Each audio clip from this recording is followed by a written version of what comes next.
एक वन प्रदेश में एक बहुत बड़ा तालाब था।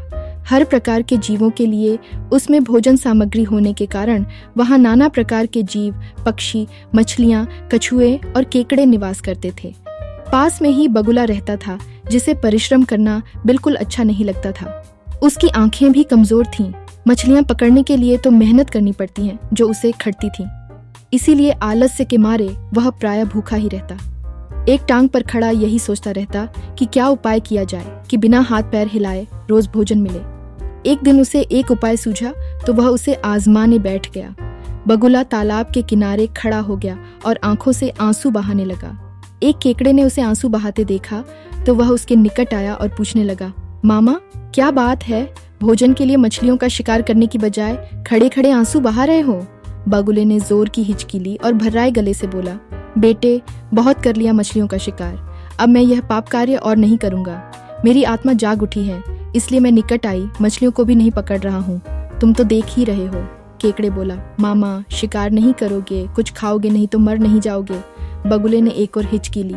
ऐसे जीवन का नष्ट होना ही अच्छा है बेटे, वैसे भी हम सबको जल्दी मरना ही है।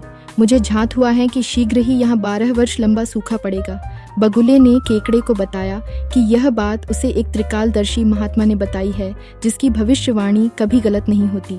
केकड़े ने जाकर सबको बताया कि कैसे बगुले ने बलिदान व भक्ति का मार्ग अपना लिया है और सूखा पड़ने वाला है।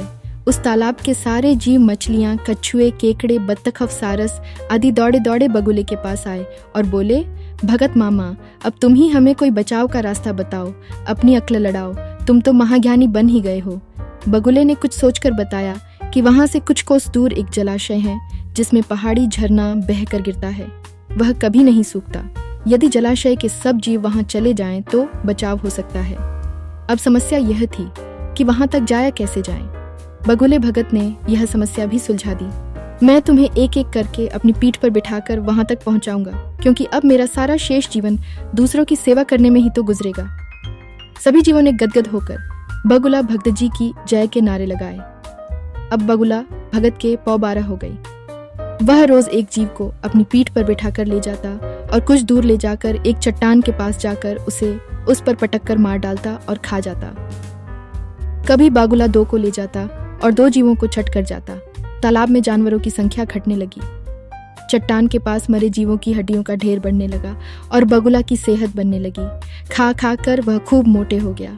मुख पर लाली आ गई और पंख चर्बी के तेज से चमकने लगे। उन्हें देखकर दूसरे जीव कहते, देखो दूसरों की सेवा का फल और पुण्य भक्त जी के शरीर को लग रहा है। बगुला भगत मन ही मन खूब हंसता। वह सोचता कि देखो दुनिया में कैसे कैसे मूर्ख जीव भरे पड़े हैं, जो सबका विश्वास कर लेते हैं।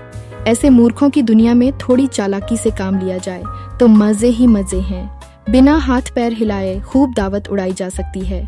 बहुत दिन यही क्रम चला।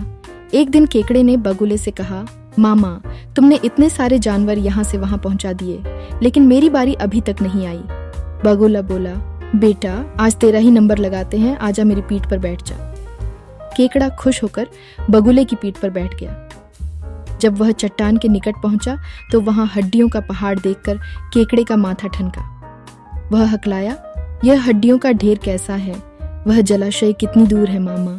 बगुला भगत ठान ठान करके खूब हंसा और बोला, मूर्ख वहां कोई जलाशय नहीं है। मैं एक एक को पीठ पर बिठाकर यहाँ लाकर खाता रहता हूँ, आज तू मरेगा।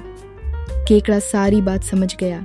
वह सिहर उठा, परंतु उसने हिम्मत न हारी और तुरंत अपने पंजों को आगे बढ़ाकर उनसे दुष्ट बगुले की गर्दन दबा दी और तब तक दबाए रखी जब तक उसके प्राण पखेरु न उड़ गए। फिर केकड़ा बगुले भगत का कटा सिर लेकर तालाब पर लौटा और सारे जीवों को सच्चाई बता दी कि कैसे दुष्ट बगुला उन्हें धोखा देता रहा।